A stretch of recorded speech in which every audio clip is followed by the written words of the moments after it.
Welcome to Educationally Rewired with your host, Zandra Webb. It's Dr. Deidre Steven. Guys, this is so jacked up. Go to the intro, please. Hit the intro. Where's the intro? you have control of the intro because I have no idea where it is. Oh my god. This is hilarious. This is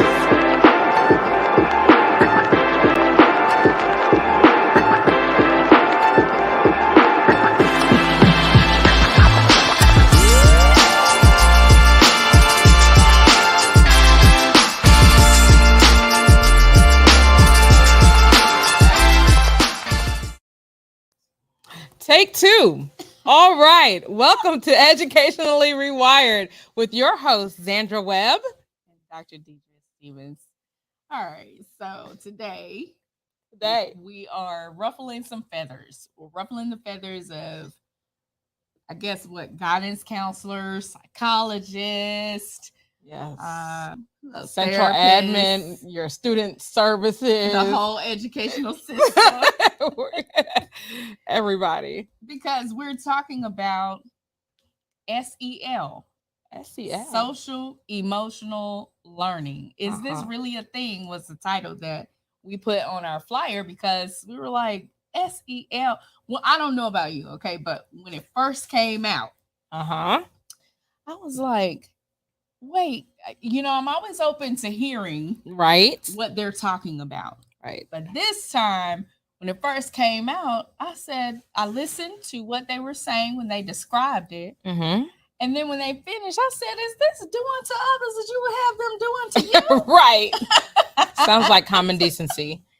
Are we paying millions of dollars to support a whole scripture? Like, Yes. what is really happening here? Yeah. So I wanted to talk today. I wanted us to have that discussion about S.E.L. Is it really a thing? What are your earliest memories of S.E.L.? Like a couple years ago.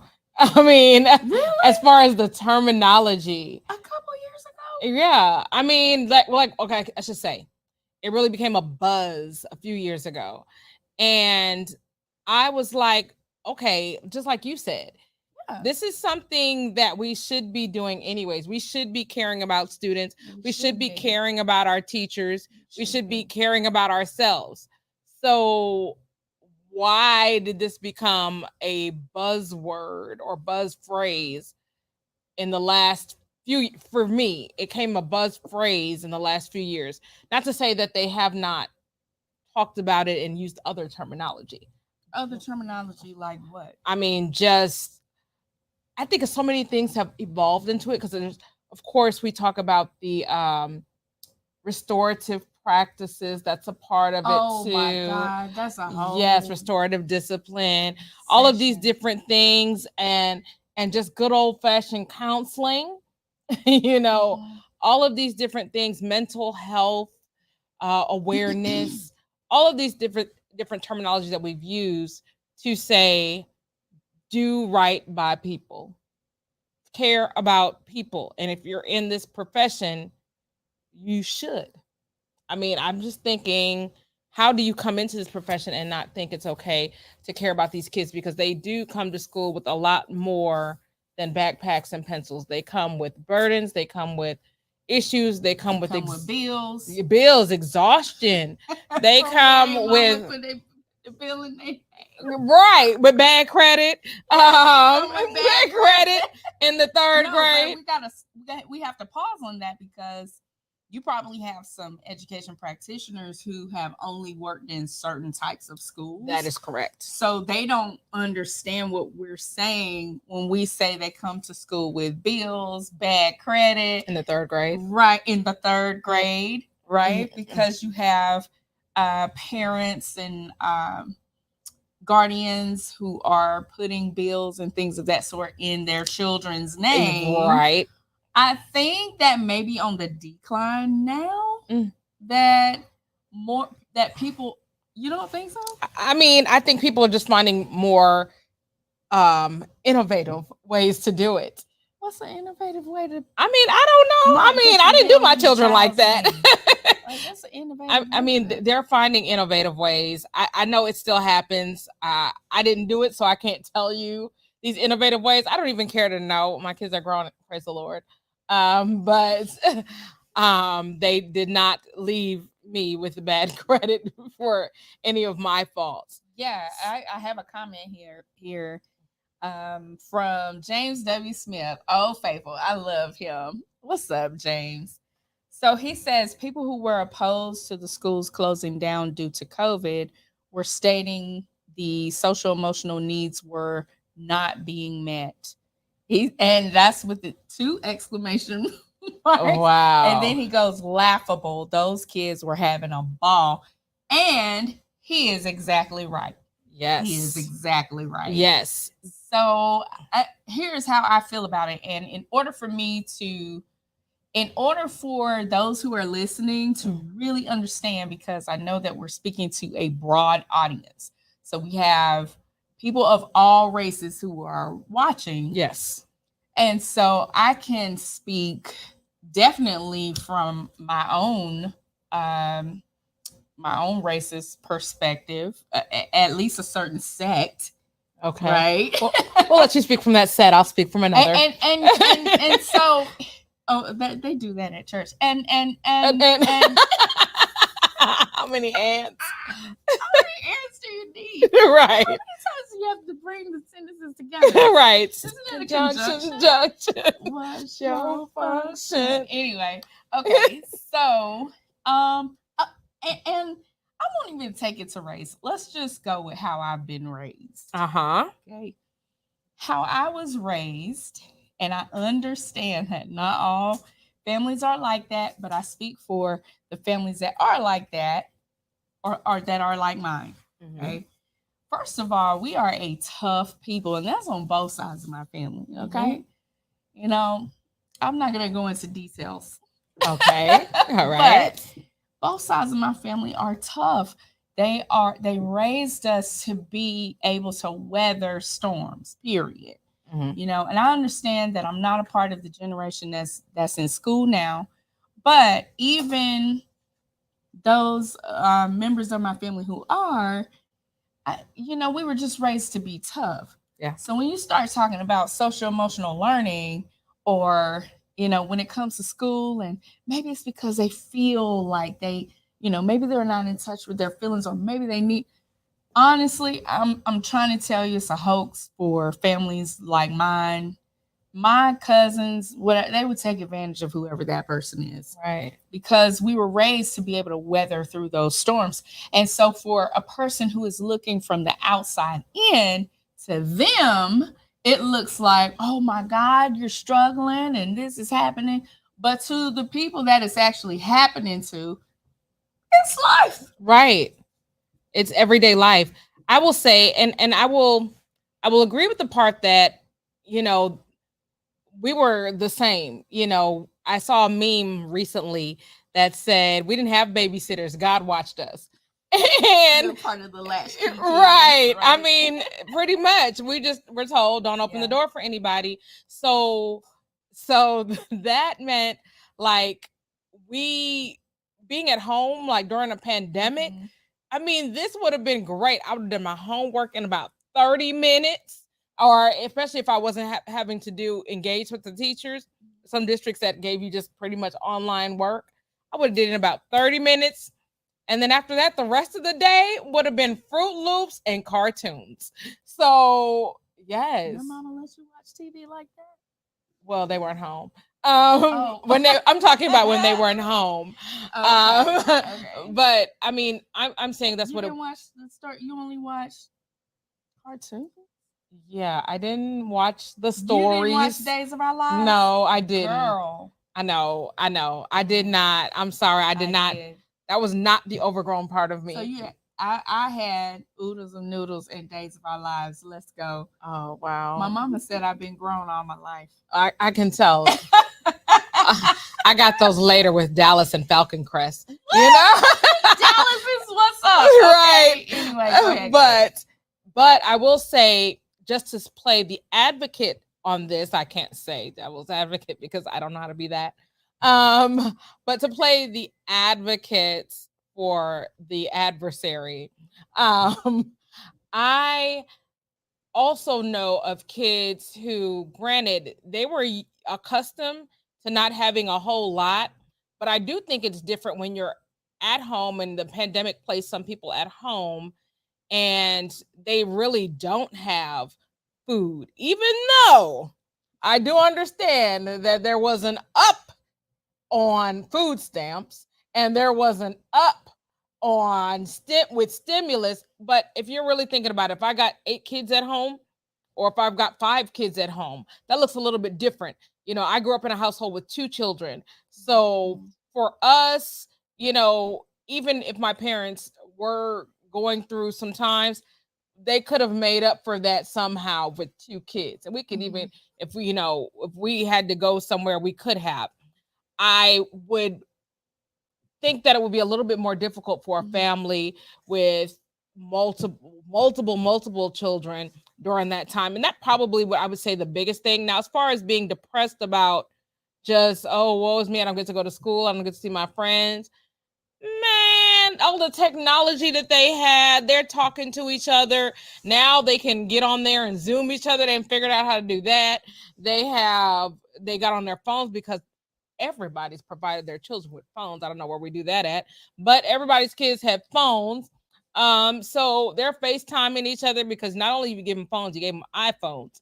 And I mean, they were outside, they were playing, they were kicking it because they didn't care nothing about no Rona. So all I'm saying is I say I have theme music. All I'm saying is that there was definitely several different paradigms, and we can't just loop every student into, oh, they all need this counseling. It's sickening, actually. Yeah. That part. Okay. Now, I am for therapy. I am for taking care of like mental health. I am for all of those things. Me too. But sometimes I feel like certain ones who are in authority to make decisions come up with these things and it interferes with what we need to do. That's how I feel about it. It's always one-sided. During the pandemic, any of my friends will tell you, during the pandemic, while everybody was saying social emotional learning, the whole time I was saying, are y'all kidding me? Like, this is the opportunity to catch them up. We want to talk about social emotional learning, right? Mm-hmm. And equitable practices come somewhere in there. Yes. Right? Okay. So the whole time I was saying, hey, these kids will have to learn after a while. Like, I get we're in our feelings, but we have guidance counselors. We do. Like, we are equipped for these things. I think that we are not utilizing all of the resources that are in our buildings. Oh, I agree. I'm not saying that, well, as far as the therapy part of social emotional learning goes, that's one way that I feel about it. I also feel like it's always one-sided. You're talking about social emotional learning for children. What about the teachers? Yes. Oh my God. What about the principals? What about everybody involved? We are a people industry. Yes. So if you say social emotional learning, you can't just spend millions of dollars towards just the children, because without the adults, you won't have student achievement. Absolutely. The people who were teaching our children were so broken. And because they felt helpless, they did not know what to do. They were overloaded, because now I always refer back to this.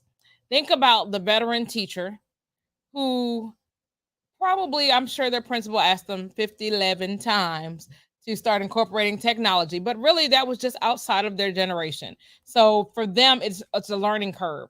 So now you not only said learn technology, but boom, you are IT right now. And so they were thrown into that. So they had to not only learn how to continue teaching those students and giving them that instruction, they had to learn the technology. Think about the first year teachers that got in there that never seen a child face to face, and they were in there trying to navigate new technology, new passwords, because we know it didn't work the first 10 times. And they couldn't log in. So now they're having to do that and be effective in their first year without any face-to-face training. Think about the principal who, when that we shut down, what is it, March 13th, I believe, of 2020, we shut down, and they were like, oh my God, what do I do? Or they had 1 week, their spring break. How many of them really got to break that spring break? Because they're thinking the world just came to an end and I don't know what to do come the following Monday. So those people started pulling out their hair then. The children started pulling out their hair when they realized, oh wait, they want us to be at home and work. So the teachers been pulling out their hair, the admins been pulling out their hair, the superintendents, the central admin workers who were there trying to figure out what are we going to do. And to go into the next school year thinking, all right, great, we're going to be back to normal, only to find out that it was going to be up and down, teachers out, teachers sick. And they were still like, okay, I know you're sick and you're probably on oxygen right now, but can you put your lesson plans in so that we can get, so there was so much happening to the people that we put in front of our children. And we went straight to, let's make sure these kids aren't lonely or their friends. They're missing their friends, when the adults were missing a whole lot. Well, I mean, sometimes I have a conspiracy theory mind. I know you do. So sometimes I feel like this is all, we went straight for social emotional learning. I even saw people take the Maslow's hierarchy, boy, and they turned it upside down. It was yes. I said, come on, guys. Yes. There would be no I cannot remember that quote to save my life. But when I do remember it, I'm gonna tell you. I'm gonna tell you about it. But anyway, they took familiar paradigms and familiar tools that we normally use, right? And then there will be no Blooms without Maslow's or something like that is like what they said. And so I have a lot that I want to say, but for the sake of the broad audience, I'm not going to. But I'm just going to ask you to read between the lines. You can rewind and just watch it again. Rewind and watch it again. James is really in tune. He said that he teaches at an alternative school, and a lot of his students opted to work probably from home instead of coming back to school. Exactly. And I actually, James, just read an article that said Texas is missing, since our producer said that we have to have some research. Yes. So I get my feedback, and I really, I got my research ready today. I take it in. Yes. So here we go, producer man. Texas actually is missing 130,000 kids from the pandemic. They have not come back. Where are the kids? Is lower, but it said that they're hiring more teachers than they've ever hired. Do you know where our children are? Which I don't know how, because the principals that I coach, and the schools that I'm in, they are subbing in classes, and I'm like, well, where are they hiring? Look, I subbed today. I did sub today. I'll be teaching a mini class on Monday. Right, like I'm holding data meetings with kids. Right. I mean, where are these teachers? Right. They're hiring more teachers than before. Right. Does that mean we weren't hiring any at all? Right. I don't know. And we're raising the pay. We're doing all of this. I have no idea. James is saying that being empathetic and aware of what is happening with the students takes care of all of the S.E.L. Exactly. Absolutely. And I'm fully on board with that, James. It does take care of all of the S.E.L. To me, it is moral common sense. Yes. Right? Just be nice. Right. Okay. Talk to people. Be nice. You don't have to be mean and rude to anybody. Right. Whether it's the children, the your coworkers, the principals, district people, like everybody in the school system is stressed out. Right. Everybody. Right. It does not matter what level. Right. Right. So just to talk to people, or talk to students, talk to your teachers. You see somebody looking down, hey, is everything okay? Is there anything I can assist you with? Or, just being that person. I was talking to a teacher today, and she brought up some good points about how the students don't have a lot of language and have a hard time communicating because they're not communicated with at home. So she asked the student what she was looking at, and it was just like, and she was, what? She just, I mean, it was nothing. And she was like, use your words. I mean, what are you doing? Yeah. And it was not like someone who couldn't talk, or it was just, you're not used to people communicating with you. We've lost the family dinners. We've lost sitting down and talking to each other, asking the children how were their day, what did they learn. We've lost a lot of that. So the students don't know how to communicate, but you're able to find out so much from a student or another teacher or another colleague by just, how was your day? What's going on with you? How are the kids? How's your husband? How's your wife? How's life? Is there anything I can help you with? I mean, I know we're both all, trying to figure this out, but is there anything I can help you with? And that takes care of a lot of this. Because sometimes the kids just want to talk. Sometimes the teachers just want to talk. Sometimes the principal just wants to talk. I mean, but when we have testing going on, come on. Okay. Here we go. Say it. Let's unpack. Say it. Because I work in improvement school. Shameless plug for Impact Teaching, Training, and Leadership. And let's go. Okay, we are in a fight all the time. As a matter of fact, when the pandemic started, we were just like, what? It's Tuesday. What are you guys talking about? We're just going to create something else like we've been doing. Right. The only schools that were in dire, like falling all out, were schools that weren't used to putting things together on the fly anyway. Right. Your low performing schools probably were fine. They kept doing what they were like, yes, I got another year. Right. I will tell you, that is the other side of it. Right. So here's the thing. If you notice during the pandemic, if you look at the trend, right, of what was happening, they started out really slow with social emotional learning. When they canceled testing, we were all in. Right. Everybody was on. We were like, oh yeah. Social emotional learning. Let's just care about our teachers. The test is not going to count this year. Right. And everything centered to me.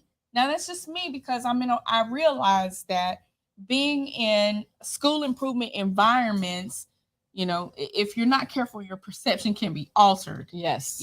So because the way we think in improvement schools, and for those of you who are watching that don't know what an improvement school is, they are your low performing schools, right? Your schools that are the students are consistently not performing on their state exam, right? Okay, so for those of us who are improvement schools, we think differently, and we do. And I noticed that we talked about social emotional learning. It was mildly important when the pandemic first started. There were a few people who were very passionate about it, and they were speaking out about it. But I did notice an increase in the number of people who were speaking out about it once the pandemic or once the state started saying we're canceling testing. Now, I know I am not hallucinating. I'm not. You're not. I know I'm not. And so I think that's a problem, that we can't care about other people. That can't be the center of what we do unless they let up on accountability. I think it's a problem. I do. I think it's a problem. But hey, I could go on and on for days with that. I really could. So, social emotional learning, since our producer man said that we needed research, I looked it up. All right. Okay, let's go. Now, this is mild research, meaning that I have not Scholarly, I have peer not reviewed. I have not dug so deep into this research that it is peer reviewed and all of that, right? Yes. But I did research the topic. All right. So if you go to, there's this website called Teachstone, right? And so they have a research summary that they have uploaded to their website, and it has a list of findings. Okay. So I wanted to share those findings with the audience, and you can tell me what you think as well, James, since I know you're still watching. I love him. Yes. So, James, you can tell me what you think.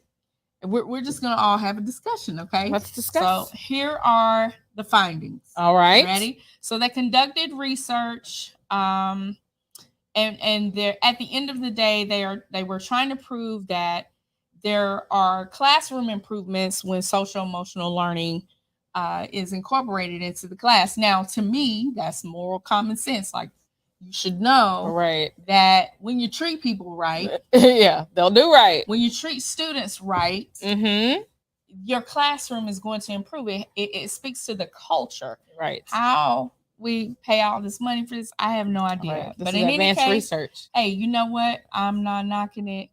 Do what you do. Everybody's gifted and talented in something, and this is their area, and I promote them 1,000%. Let's go. So here are the findings. Finding number 1 is in classrooms with higher emotional support, children show increased social skills and decreased problem behaviors. Wow. So if you care about me, I'll act right. Okay. That's profound. All right. What else we have here? I don't, because when I was teaching, this is what I thought about. When I was teaching, this was just standard. I didn't even think about it. I feel like people haven't been raised. Right. Is that what this is? They ain't been raised. Did not raise you. You don't treat people. Now, I did speak to a psychologist as well, producer man, since I had to find research. I spoke to a psychologist. Let's go. The psychologist brought a point of view that I didn't really think of, because when I was sharing with Dr. Tina Washington, let's go. Hey, Tina. I was sharing with Dr. Tina Washington that, we were just raised to treat people right. Right. Like, be nice is basically... It's nice to be nice. Be considerate of others. Yes. To me, is the bulk of social emotional learning. Okay. But she brought out a perspective that I greatly appreciated, because I did not think about it. Okay. She said, well, you were raised that way. And also your location was in the South. Wow. If you go further up north. Wait. I don't know how I'm going to feel about this, but go ahead. She said, if you go further up north, those same, what we call Southern hospitality, the manners that we're taught in the South. That's true. Are not the same as if you go further up north. I will agree. So, quick story. My first time in New York, I went with a mentor of mine. And when I got there, I was so happy to be in New York. I was just walking around saying hello to everyone. I'm like, don't do that. Who does that in New York? I did that in New York. I didn't know it was. I was taught. Right. I was taught to speak. When you walk into a room, you speak. Right. I didn't know up north they did not do that. Yes, because they care nothing about you. Right. So that is my counter story as someone who was born up north. Okay. When I came down here to Texas, and I would be just going down the street and people are waving like from their porches or whatever. And I'm like, who are they? Did you wave back? No, because considered rude down here. Right. And I didn't know, because I was like, do they know somebody? And it was crazy. Like all of this people speaking to you, like you're standing in line somewhere and people are like, hello. I'm like, who are they talking to? They were talking to you. Did you speak back? At first I did not. Oh man. So I had to understand that it was a different culture. But it's funny now because I go home and I'm talking to people and they're like, who is she talking to? And I'm like, wait, why aren't we talking? Why are we so quiet? So it really, I can agree with Dr. Washington, what she said. It is very much a different culture for those who are up north. We're just not doing all that fraternizing. So then what you're saying is social emotional learning is needed up north. But here we go. Up north. Okay. So it's more so needed up north. Right. Which, by the way, restorative discipline did come from a school up north, I thought. I probably need it. I'm not really in favor with restorative discipline all the way. Right. I am in favor of restorative discipline, but after you come back from suspension. Because there are consequences to everything. There are consequences, and we're just not going to keep doing this over and over. And I think that restorative, sometimes it does not give way for the type of schools that I have been in. Right. You cannot keep my car and we sit down and talk about it. Oh, right. I'm being attacked by moth. You were. Yes. Anyway, you cannot keep my car and we sit down and talk about it. Where is it? Is it on my hair? It is. Please get it off. I can't see it, but I know it's there. Get it off. I can't see it. I just know it's there. Guys. Okay. I'm about we're about to end the whole. Let's go. It's gone. Okay. All right. So, you can't key my car. Right. And then think that it's okay. Talk about restorative. Right. Use some restorative practices. Now, is there somewhere else you could have put that key? Is there a door that needs to be unlocked? Just thinking about this right now. Why did you key my car? I don't like you. What were you thinking? I was thinking I don't like you and I want to key your car. Let's go. 3 days home. 3 days home. 3 days on campus intervention. Whatever. And here's an impact tip for you, by the way. Shameless plug for impact teaching. Yes, go ahead. Leadership development. But here's an impact tip for you. With all this technology, even if a student is suspended, no one should be missing class. I'm just saying. Thank you. Now, I will say hybrid. Yes. You can still do hybrid. I was talking to someone the other day, and they were saying, well, hybrid is too much for the teachers, yada, yada, yada. It's not. What's too much is the way you're trying to make teachers facilitate hybrid classrooms. Yes. Not with your botched up laptop that works sometimes and your internet connection that works sometimes. And then a teacher got to walk from their laptop to the class. Come on, let's upgrade. You got all those ESSER funds. I need you to purchase Galloway a with the ESSER TV to place in the back of the teacher's class. Okay. And the teacher needs to have a standing Zoom link. Let's go. And a webcam on top of that television so that the teacher can see the students who are logged into the class and their face-to-face students. You can even group students. You can have group activities. Did you know that? I did. Hybrid class. I feel like I'm just saying we should go do some classroom design. We can add that. I'm just saying that there's no need, but that's not what we're talking about today. Well, I will say, that I don't even know. I did a poll, okay, and I meant to mention this in the beginning. I did a poll on DFW Teachers Lounge. Let's go action research. I did producer. Let's go. Okay, so I did a poll, and approximately 75% of the people that took the poll said, yes, I know what S.E.L is and I'm applying it daily. Of course we are. Of course. And we've been conditioned to say that about everything. Right. Because if you ask me, I'm going to say yes anyways. Well, no, I'm just saying. Right. No, we really are doing these things. Right. They just keep coming up with different names. Different name for it. for it. I mean, we had, and approximately 25% said, yes, I'm familiar with S.E.L, but I'm still learning how to apply it. And if you're doing the work and having the conversations and caring about kids, you're doing it. If you're caring about kids, you're doing it. If you're caring about your colleagues, you're doing it.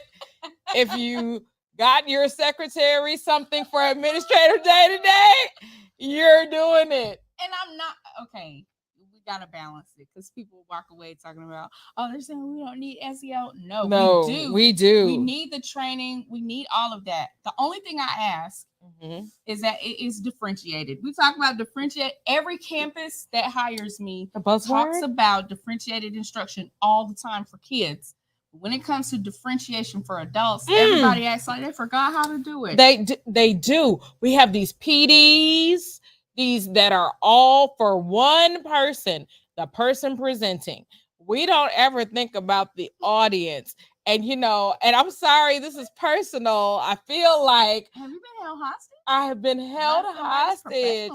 I am. And that's why, shameless plug for the You Got This Summit. Let's go, You Got This. I am requiring my presenters to be different, to make sure that this is actionable, that the people that are in these sessions are all being catered to. That is not just the sit and get, because that may be okay for the presenter because maybe that's their style. They're like, just tell me and I got it. But what about the Xandra that's sitting in the class that needs pictures and she needs to act it out and she needs to be... Xandra, I'm not acting that out for you. Oh, yes. Oh, we're going to act it out. We're going to practice. You're going to act out. No. I'm facilitating We're facilitating that. Whatever it is, whatsoever you put your hand to. However, we say this for our kids, but we don't do this for the adults. No, we don't. Let's go to finding 2. So finding 2 says, in classrooms with higher classroom organization, is that classroom management? Let's go. Right. Okay. Children develop better social emotional skills. Oh. So here's the thing. Clean up. Here's my conflict. Right. My conflict is, I think we let parents off the hook. Some of the groundwork for the things that we're teaching should be taught at home. And I realize that we do it because it's not taught at home most times. But we need to hold parents accountable. I mean, at some point, you're going to have to raise your kids. Yes. And you need to raise them. Now, I have a parent here. I've only been raised. I've not been a parent. She's been a parent, so you can correct me if I'm wrong. Okay. But ready? I'm upset with the way you're intent. Yes. Ready to correct. Oh, CH Man is here. What's up, CH Man? Hey, girl. Hey, sugar. So here's my thing, okay? We have to hold parents accountable.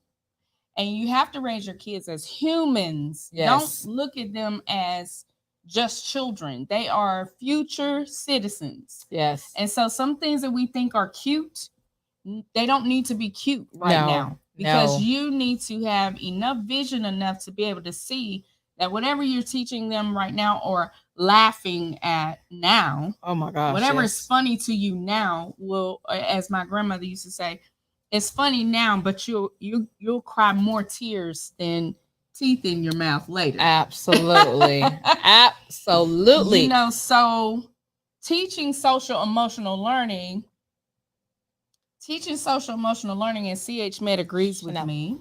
Chanel, hey Chanel, well, it says CH Med. I'm reading her handle.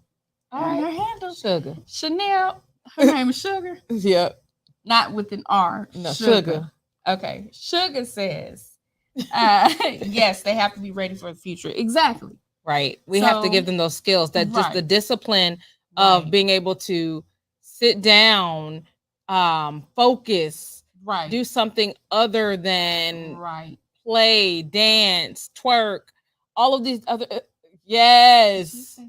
I said the T word. We got to have some other skills because those skills are only good for some things. And if that's goals, then okay. But if there's some other things that you have want for your kids or your kids want for themselves, we need to start early, embedding those things into their day, embedding those things into their life, giving them those experiences, having them meet people, mentors, all those different things, because that's part of social emotional learning too. Exactly. Are we teaching them, if we want them to be, say they want to be a poet, they have all this great poetry that they write, and you're like, oh my gosh, and they want to do this. Okay, great. Are we putting you in arenas for you to be able to practice that? Are we putting you around other poets?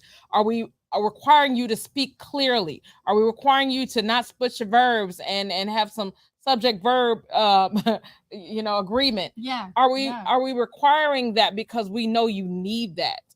So yeah, James is saying the same thing here. He's saying it's tough because a lot of the children we have don't come from households where proper conduct is modeled. True. Yes. And he said he finds himself incorporating those things in his classroom activities, and that is true. I think on the other side of that, James, I feel like as practitioners, we should be more compassionate and graceful towards the way they have been raised. Right. So the way I say it in my classroom is different than the way they say it at home, but it doesn't make what they say at home wrong. Right. It doesn't necessarily mean that the way they do it in their home is wrong. It just means that that's not the way we do it here. Right. And right? I think we don't teach that. We just we shoot them down because you're not gonna pass your English star if you say it like that. Okay.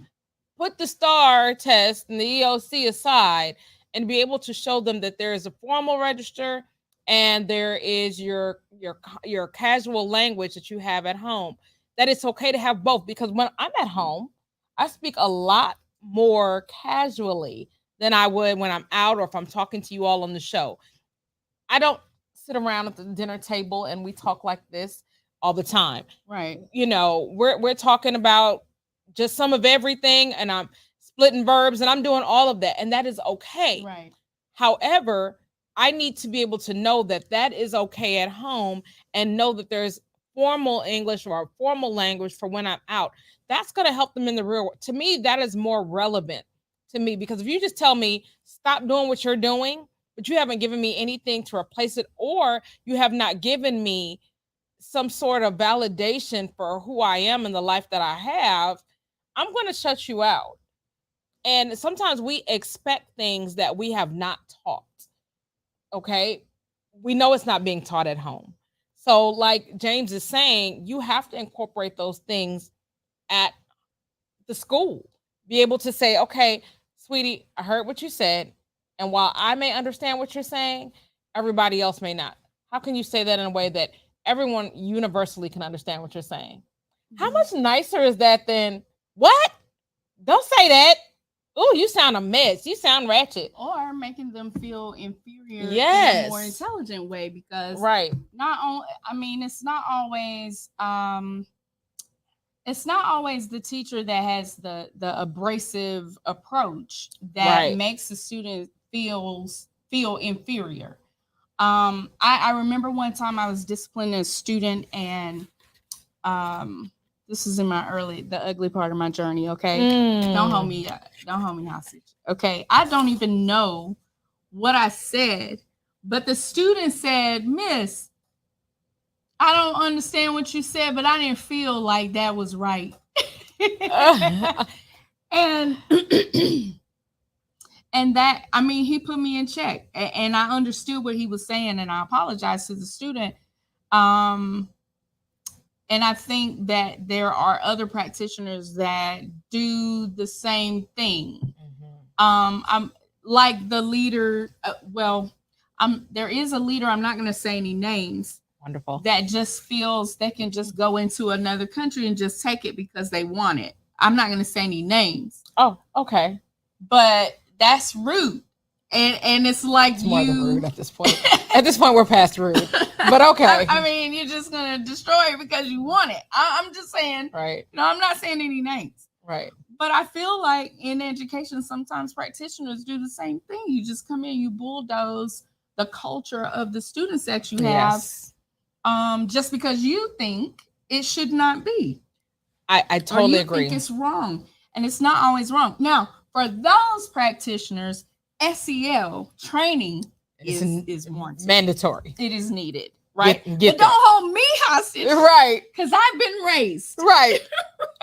You know, I've been exposed and I understand differences. And not only that, when you have a posture, when your heart is postured in a way that you're open to learning, you don't have to have a whole training. Well, and let me tell you something. Now, they want to call UEA and ATPE and such if you were to single them out. So that's why now everybody got to sit right. You know how you get rules because somebody want to be silly and break the rules. So now we all got a rule. Now we all have to take the training because a few don't know how to comply. Because it takes some crucial conversations to be able to confront a practitioner who's abusing that and not using good S.E.L. Well, let's approach them now. This is on behalf of the staff. We're going to pull a Ron Clark today. Yes. Right? I'll see him Saturday? Saturday. I'll see him Saturday. Training with him Saturday. Okay, good. So this is on behalf of all of the practitioners around those practitioners who are bulldozing students' culture and just calling it wrong. Everybody. And are being rude and disrespectful to kids, not only to kids, to your colleagues. You don't do nothing your principals say. Mm-hmm. Don't you roll your eyes at central office. What would you say to them right now? Stop it.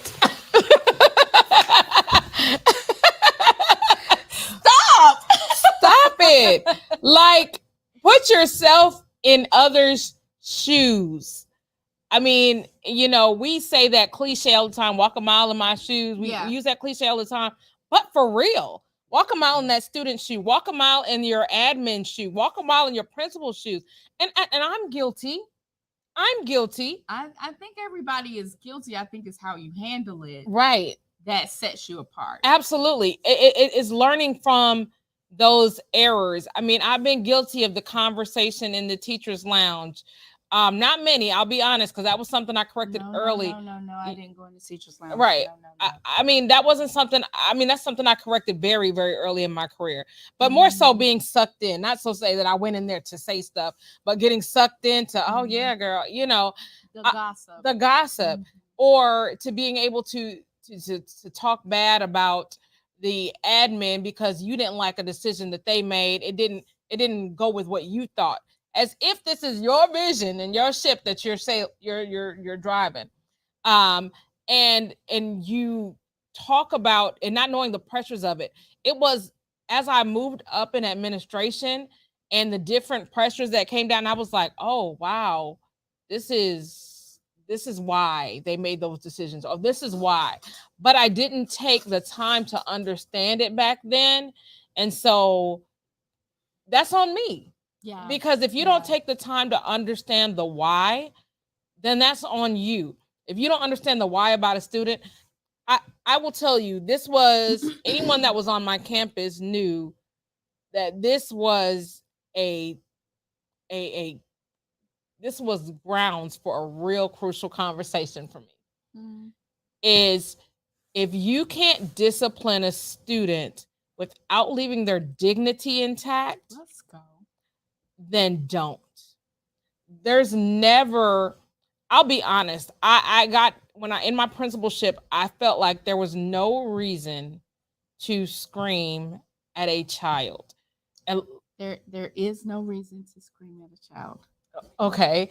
So, but when you key my car, I understand, because trust me, there were some things. Let me tell you. Okay. I will tell you though, because you're gonna call me. Now I might catch you in the parking lot. One time I thought her name was bitch. At one time, I was like, "Is that my name?" Right, and you started answering something like, correct them. I was like, "It's Doctor B." Right. Well, and good. Now, I'm not saying you're not going to be angry about something, especially if it is. But I had a relationship. Right. It's relationship. So, and when you get that relationship, you don't have to. I was like that at home with my own children. I felt like if I'm the parent, and I will tell you, shout out to Papa Jack, those Papa Jack, heard me yelling. I tell the story. He heard me yelling at my daughter one day. Let's go ahead and put that out there. Guilty. Wow. This was way back in the way back in the day. And he waited till I was done, and she was gone on, and she was, got the, she gone. So he was just like, hey, that's your daughter, right? And I'm thinking like, that's my daughter. And he was just like, you're the mama, right? I'm sitting there like, okay, what are we doing here? Yes, I'm the mama. And he was like, so regardless of what you say, she's got to do it. I'm like, yeah, she better do what I tell her to do. He said, so is there any reason why you had to scream it? That's true. And I was like, oh, I mean, it just snatched my soul out right there, because it was true. He was like, whether you say it or you scream it, she's got to do it anyways. So why run your blood pressure up? Why hype the situation up, amp the situation up, when you can say what you have to say and y'all move on?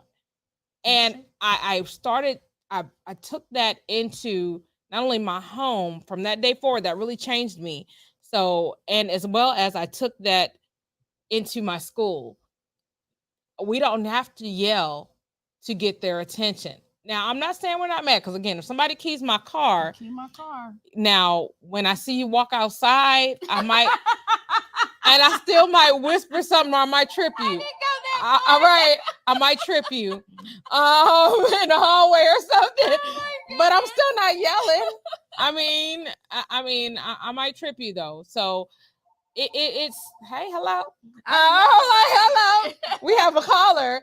Okay, but I feel like I'm doing a what do you call this? Telethon. Yeah. Right?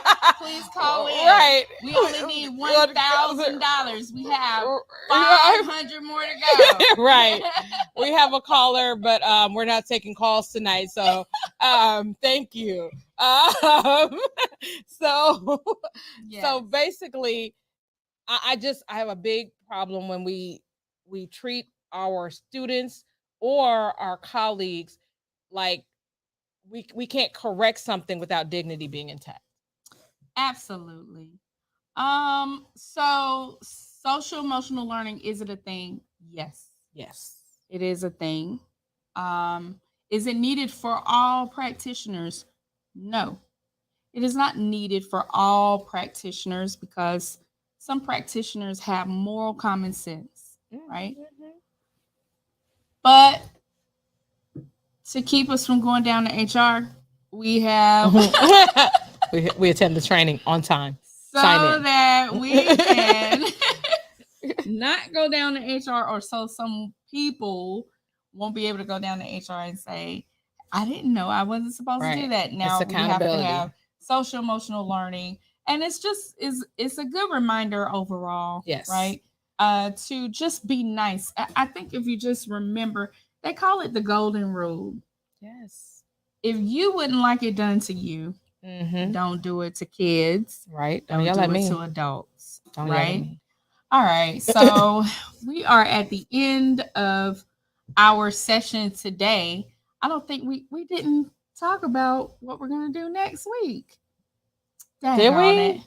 Well, I guess you'll have to tune in to find out. Maybe special education. Yeah, maybe we'll talk about that, since we talked about social emotional. Now we're just going to talk. We're going to go straight to special ed. Yes. And it's called You Ain't That Special. You ain't that special. You ain't that special. So yes, I can't wait. And I'm purposely going to tell certain people to get on, because I want certain people to try to argue about special education. Right. Fight if me. I had enough money to sue the government for the special ed program, I would. Right, because we're doing a disservice to our kids in so many areas. But that's next week. I'm sorry. Woo!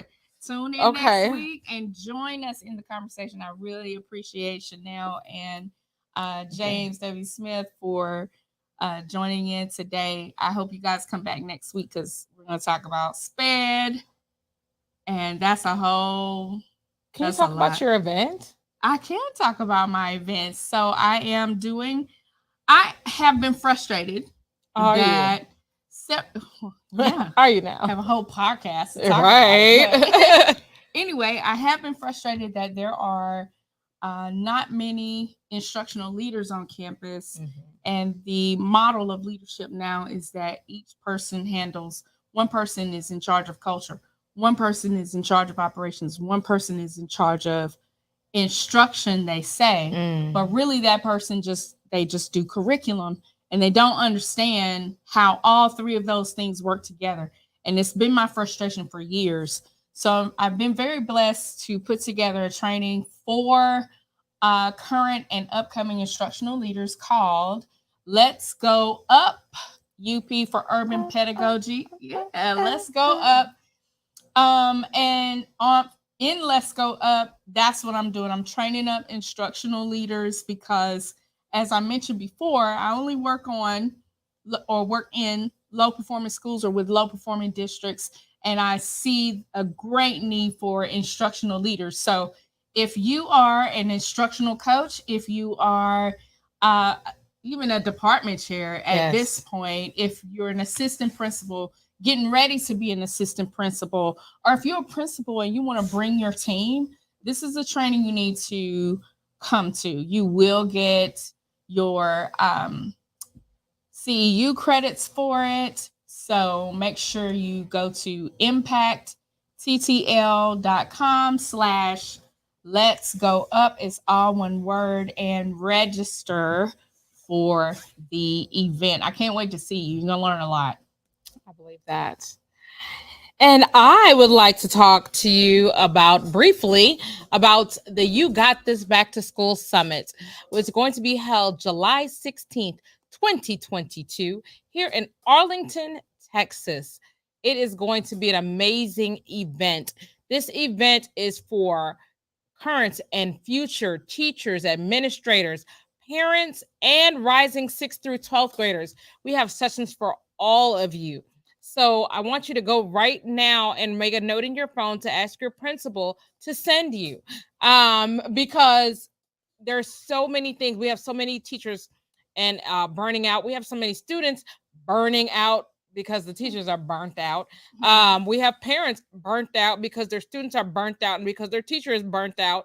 So we want you to come out so that we can have a great year going next year and going forward. So please go to my website, www.zandraweb.com. Again, that's www.zandrawebb.com. And it'll pop right up on the screen once you go to that website. And I want you to register for this. It's very affordable, and it is going to be priceless. I have some heavy hitters coming, including Dr. Deidre Stevens. She is one of my presenters for that day. There'll be vendors, there'll be food trucks, there'll be everything you can think of. There'll be a photo step and release. Get your photo taken with your friends that you're going to invite to come too. It's going to be a great time. So go to the website and You Got This Back to School Summit. Tell somebody, bring somebody. Let's go. All right. Thank you guys for tuning in. We really enjoy when you guys come in. We can talk about these issues together. Again, this is Educationally Rewired. Yes. Thanks for tuning in, and we'll see you next week. Okay, producer man, let's end the live.